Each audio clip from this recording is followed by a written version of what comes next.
Or is it more flat? Okay. All right.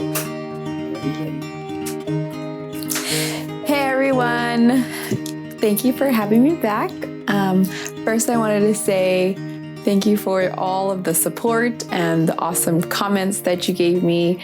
I'm just really glad someone could use some help with this in this department. I really appreciate it, and it helps to encourage me. So thank you so much.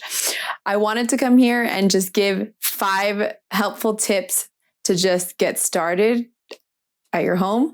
When I first started, I thought I needed a bunch of things, but really I didn't. It was very minimal, the things you need. So these are the things that helped me throughout the way. Number 1, a designated space. So some people use their kitchen table. Some people have like a desk set up. I guarantee probably you have this already set up for your child somewhere in your house. It could be a little IKEA table. It could be a bench used as a table. I found these things at Walmart. There's these little lap plastic tables. These have come in handy a lot. Or even just a clipboard. Some of the best work my daughter's created is on a clipboard with paper and a pencil. So just a designated space. I actually asked some of my homeschooling mamas to share their space, and I wanted to show you. So this first picture is my friend Susie, who I met through dance. Her daughter danced with our dance group. She is in her first year homeschooling and super excited for her and proud. She has a little desk she bought on Opera with these 2 little old vintage chairs and a little 3-shelf plastic bin that she has her kids put their stuff in. And I love that she used that little container because I used to have tons of those and put everything in there and labeled everything. So I love her space. So thank you, Susie, for letting me share it. The second one is my friend Jen, who I met actually on Instagram. She shares a lot of beautiful things, a lot about faith, and she's just inspiring. But one thing I loved about her is that she constantly changes her space, similar to myself. I always change it when I get tired of it. And she's currently getting ready for next year. And here is her current space.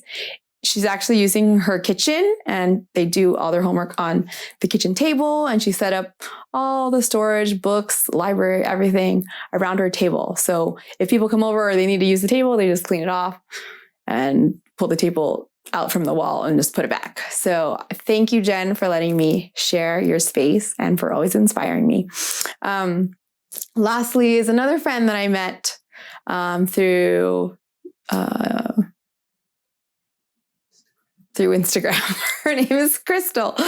She has a very Montessori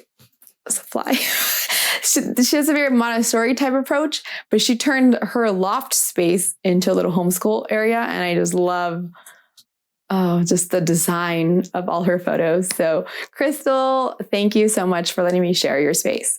So that was number 1. Number 2, pencils. Number 2, pencils. Now, there are some not very good brands of these, but I use these all the time. My kids use them all the time. And the key is to always have them sharpened, because you don't have to deal with attitudes or complaints the next morning when, your pencil doesn't work. It doesn't work properly. It's not sharp enough. So sharpened pencils is my number 2 tip. Number 3, paper. We use a lot of paper. So I usually buy them in bulk in the beginning of the school year, like printing paper. And I use my printer a ton. And then I like to have construction paper lying around because sometimes they want to do a little doodle with the lesson that we're doing or write notes. Sometimes little siblings need some kind of distraction. So just like hand them some paper and they can color and scribble on there. So these always come in handy. Number 4 is random art supplies.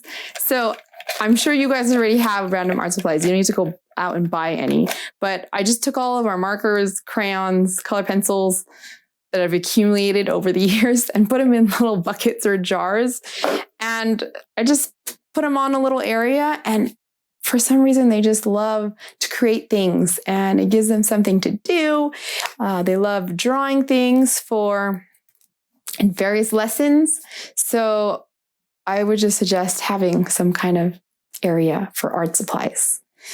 And lastly, number 5, take a deep breath, which I should have done before making this video. But just relax, try and relax. Homeschooling is not easy, so I will be the first to tell you that.